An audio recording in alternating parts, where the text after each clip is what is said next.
Okay, so welcome back to a new series of mine. This is the first in a brand new series where I'm going to be interviewing people out in Bali, entrepreneurs, people that have launched amazing brands, businesses, and I met Janet soon after I arrived here, and she is a travel blogger. In fact, I'll let Janet introduce herself and tell you what she does to start with. Thank you for having me on your new show. So I'm a travel blogger, travel vlogger, YouTuber, and I guess content creator. I started off by doing blogging for about 10 years, and now for the last 3 years I've been doing YouTube almost full time. So I thought I would get Janet on because I know that so many people are interested in travel blogging, in YouTube particularly. Video content is very much the future, I think. Definitely. And Janet does keep telling me that. So yeah, Janet is my first guest, and I put some questions out there last week for you all. We've had lots of questions in, so we're just going to crack on, and Janet is going to reveal all her secrets. All my secrets. to YouTube. So yeah, let's get started. Sure, let's go. So first one, Janet, how did you get into travel blogging and why? And how long did it take to earn money from it? Yeah, that's a big one. Yeah, a big one. So when I started out travel blogging, I actually just did it for fun. So just as a hobby, just as like a passion project while I was working full time. And it wasn't, this was like in 2009.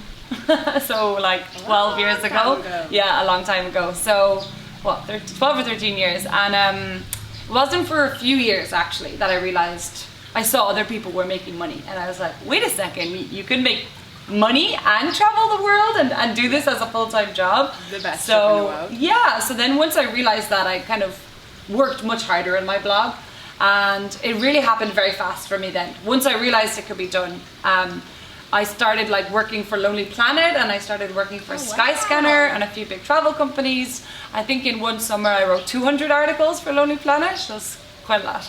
And then I realized I was making enough money from that like side gig as a travel writer, then in my full-time job doing marketing, and I was doing teaching before that.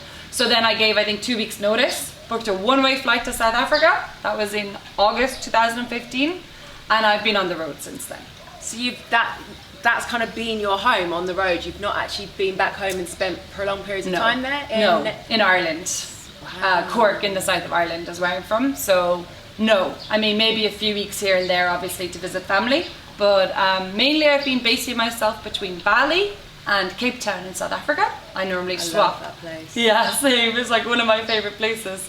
So sometimes I would do like 3 months in Bali and then 3 months in Cape Town, and then I would travel for 6 months and then come back to Bali. So I've been living in Bali on and off for 4 years. Wow. Yeah. And in terms of how long it took to earn money from? So like from the time that I said, okay, from the time that I realized, oh wow, you can make money, you know, and said, let me not have this as a hobby anymore, less than a year. But I mean, within the first few months I had freelance clients and stuff. So it wasn't like I was making money from my blog, but my blog was my portfolio. And then I would say within a year, the main thing was joining an ad network. So there's these big ad networks, and the one I'm with is called Mediavine. Okay. And it's the one everyone knows of. It's very famous, and every blogger wants to join Mediavine. I think the minimum is 50,000 hits per month to join. Okay. Once you hit over 50,000, you can join. And I mean, most people I know say are earning anywhere between $2,000 to $5,000 a month from Mediavine. Some people are earning 20, 30, 40,000. Yeah, I've heard that with a lot of the YouTubers. The money is just unlimited, really, isn't it? I mean, really, the more traffic you get, whether it's blogging or YouTube, the more people reading your blog or the more people watching your videos, and depends what country they're coming from, the more money you can make. For both of us actually, why Indonesia? I'm going to let you answer that first, because you've been here a lot longer than me. Yeah, I just love Indonesia so much. Really, it is one of my favorite countries in the world. And not just Bali, because I know most of us, to be honest, that live in Bali, they don't even leave Bali. Like most people just stay in Bali. No, and I get it. Like Bali is just incredible. But I actually love all of Indonesia. I love the language, I love the food, and I think it's a really diverse country with a lot of beautiful places to see. But I think as well what you're doing is amazing, because you're actually shedding a light on places in Indonesia that people just aren't aware of. Yeah. And for me in particular, I keep seeing all your stories about, right, I'm going here and here and here, and who wants to join there? Yeah. And now I actually want to move around a lot more, because this is my 7th or 8th time in Bali. Oh, wow. And Okay. I've pretty much stayed in Bali every time. Yeah. I've done the Gili Islands, I've done the Nusa Islands, but that's the extent of my travel. for sure. So I need to broaden my horizons. But in terms of why Bali for me, I'm the same as you. It's just a really special place. The people, the culture, the way of life, and the overall vibe here, I think, for me. It's very healing. Without going down a really deep route, it does feel quite a healing place. You know, just waking up in Bali every day, there's something special about it. Even if you don't do Very anything, much. you might just meet your friends for lunch and literally work all day. I might literally be in my house working all day, but the fact that I can like swim in my pool and then, you know, just go to the beach and watch the sunset. Yeah. It's magical. Yeah, it's so magical. Right, Janet, where do you see yourself in 5 years with YouTube and blogging? Oh wow. Well, to be honest, right now my blog has been put on a shelf, I guess I would say. So I think that's the same with a lot of people. yeah, you know, Same with me. it's in the last year, obviously nothing was really happening with the travel blogging world. All the conferences got cancelled. All my paid work for like a year got cancelled.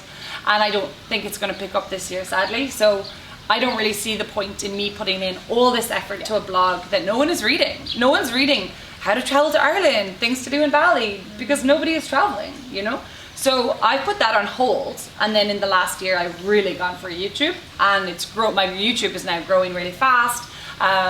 Can we get some stats on just how much you've grown? 'Cause So it's a lot. yeah, like I guess it's just taking off really. But in the last month I've had 750,000 views.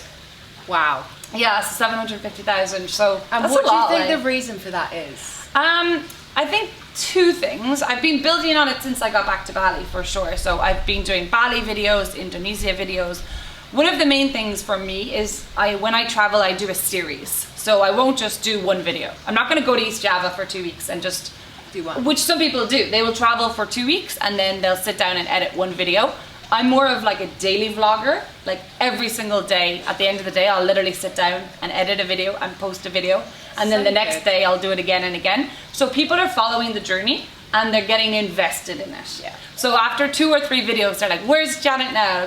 What's she doing? What city is she in? They're getting far more of an insight as well Yeah. if you're doing that. Oh yeah, and it's much more casual. Like, you know, it's the bad things as well. Like, oh, we missed our bus and I got a puncture in my bike and we turned up at actually a town and there was no hotels. We were there at like 11 p.m.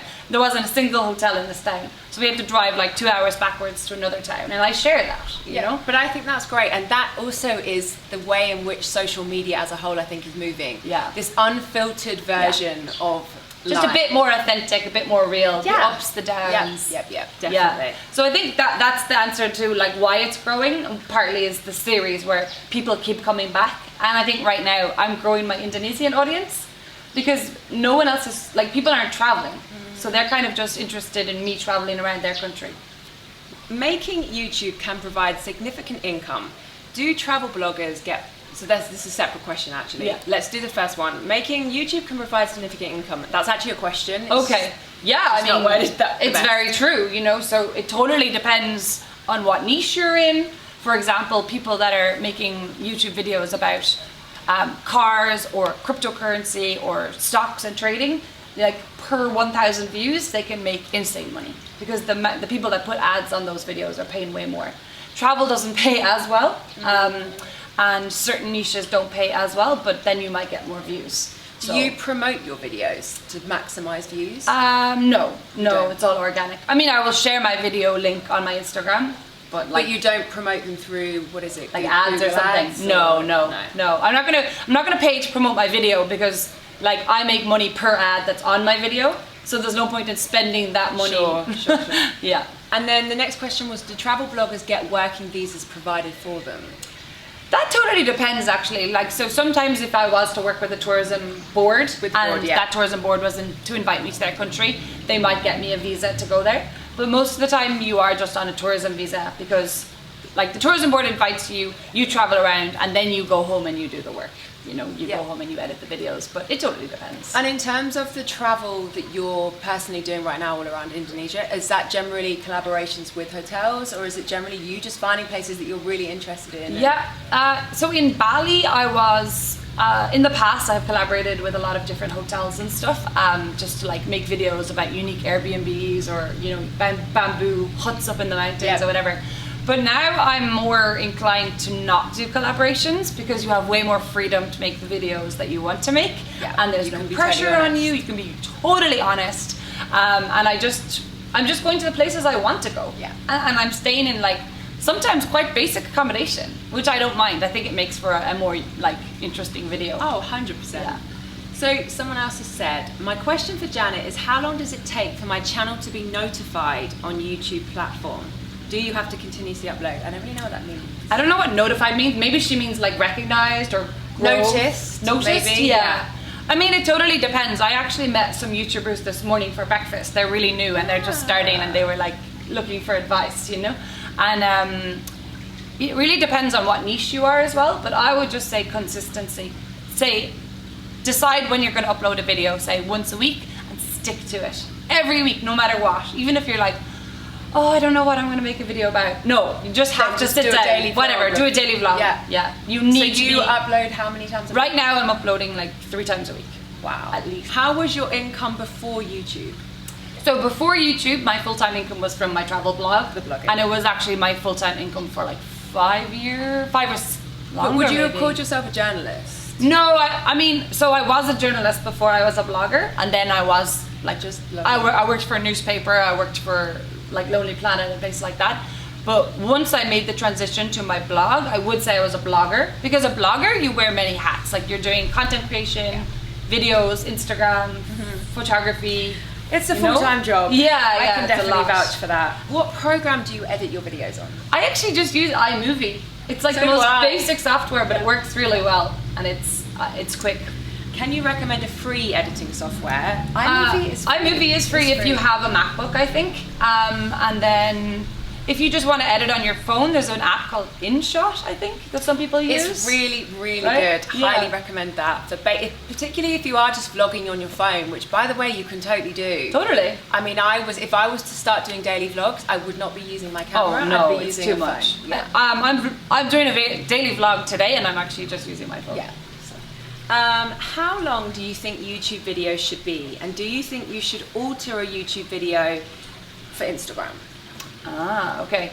So my recommendation is that if possible, your YouTube video should never be shorter than 8 minutes, because this is all to do with making money and monetizing. But if your video is 8 minutes or longer, you get 2 ads. If your video is 8 minutes or shorter, you only get 1 ad.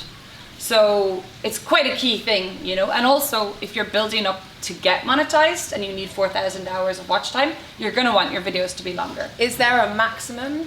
Do you think people lose interest after a certain amount of time, or is that down to creating a loyal following? Yeah, it is creating a loyal following. Like, I just clicked on someone's YouTube channel today randomly, and I saw that they do 2-hour-long travel videos. Wow. And they get like 50, 60,000 views. What do you enjoy the most about your job?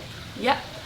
Ooh, everything. I mean, I love traveling. I've always loved traveling. I've been traveling since I was like 16 years old. And so the fact that I've managed to turn that love of travel and love of sharing my travel experiences into a job is like amazing. It's the best thing ever. Like today, after this, I'm going to go to a cool cafe, and that's me working. And then I'm going to go on an adventure to rice fields, and that's me working. So like, to be able to break out of the confinements of an office, a 9-to-5 desk job, and be able to do what you're doing, what I'm doing to a certain degree, I've not got there yet, is amazing. It's amazing. And it doesn't feel like work. So obviously some days I do sit down at my laptop for the whole day. We all do. Yeah. But it doesn't feel like work. And it's amazing because we're working for ourselves as well. So any sort of progress we get or increases in income, it's for us. Yeah. It's not for someone we're working for. How do you get over the fear of recording yourself? And I've actually asked you this because I can chat away to my camera by myself, and you know, in certain locations, but you are great at just walking down the street, doing it in the middle of a busy bar. It's practice, and I still get scared sometimes. Not really scared, but embarrassed. Yeah, like embarrassed. More so, for example, like I don't think I could do it on the main street in Canggu. I'm trying to now because even today I was vlogging, but because I know so many people and it's like, oh, it's so cringy. Like, hey guys, welcome back to my channel. Like, it's so cringy, but like you have to realize like that is your job, and like thousands of people are watching your channel. Like, I was in Crate Cafe for breakfast, and like this is crazy, but not one but two people came up and was like, I love your YouTube, and I'm like, amazing. Like it's crazy. So I think they get it. You made a good point when we were talking about this last Friday, and you were saying that you thought, or you had something inside you that thought people would judge you for it, and then actually they're so accepting because it is your job. Totally. And I think as well, that's where the thing of, it's annoying, but the phone versus the proper camera comes in. If I'm vlogging on my phone, they're just like, oh, who's this girl? Like, who does she think she is? Influencers in the wild, you know? Yeah. But if you do have a proper camera, say like the one you are currently recording on, people look at it and she's like, oh, she must be legit. It's really? Annoying. That's yeah, it's annoying, but it is true. I mean, I could not walk down the street with that. No. Well, also it would be, you might get just robbed. to put it into context, it's about this big. But, right. Last question then. What videos do you find the most popular, and how did you discover this? Yeah. Oh, it kind of depends. I have a few. So one style is one that I've put a lot of effort into. Is this on my channel or in general? No, this is your channel, I'm assuming. And okay. then maybe a general. Well, on my channel, say if I've put like a lot of effort into a video, say like top 27 things to do in Bali. Like I'll sit down, I'll write a 3,000 word script, I'll record the voiceover, I'll put all of the clips of the top 27 things to do. And normally what happens is that will rank then in Google and in YouTube. So when people search Bali, normally like if your video is really good, it will come up at the top. So over years and years and years, people will keep watching your video. Yeah. So that's that one type. And then the other type I think is like if you're in a country and you make a video that appeals to the people in that country. So right now I'm doing a lot of food videos because I find that people in Indonesia love to see me eating their food. So it could be a very simple video, but it's talking about their food and what you like about it or even what you don't like. Or when I was at home during lockdown, I made all these Sri Lankan cooking videos. And I had a lot of Sri Lankan subscribers, and the videos they just blew up. I couldn't believe it. It was just me in my kitchen in Ireland making Sri Lankan chicken curry, and the video got like 100,000 views. What's been your most watched ever video? I think it's one on Zanzibar. Like I said, it's that first style I told you about. It's a 3-minute video. It's total voiceover. I'm not vlogging at all, and it's beautiful drone clips and clips like that, and it's a 3-minute guide to Zanzibar, and I think it's got like maybe 500,000 views. Wow. And if you type in Zanzibar in search, it comes up #1. So it's all coming from search, not from like recommendations. So as a general thing though, so perhaps for someone who's just looking to start a YouTube channel, what would you recommend their videos? How should they format? What style? What topic? What would your kind of top line guidance be? So I'm actually writing a course at the moment, plug. And in that course, I'm telling beginners that they should concentrate on keywords if you're really small, because you need to find a way to grow at the start. So for example, if you're living in Bali, there's these like apps and platforms you can use to do keyword research and find like a topic that not a lot of other YouTubers have done a video on. Very specific. Say like, what are the best 5 co-working spaces in Canggu? Not Bali, but Canggu, like very specific. And make an entire amazing video about that. And no doubt your video will probably rank #1 because no one else has made a video about that topic. And so you mightn't get tens of thousands of views, but you might get a few thousand. And always like be very careful with your choice. And series seem to be a good idea. Series, definitely. Series is the way forward. Yes. Right, well, that is all the questions. Thank you so much for being my first guest. Yeah. Hopefully that has provided a really valuable insight into anyone that does want to launch a YouTube channel, get into travel blogging. Make sure that you go and follow Janet's YouTube channel. Yeah. And mine, because mine is very, very tiny. Like and subscribe. And yeah, watch this space for more videos coming soon with more amazing Bali-based entrepreneurs and brands. Yay, thanks for having me.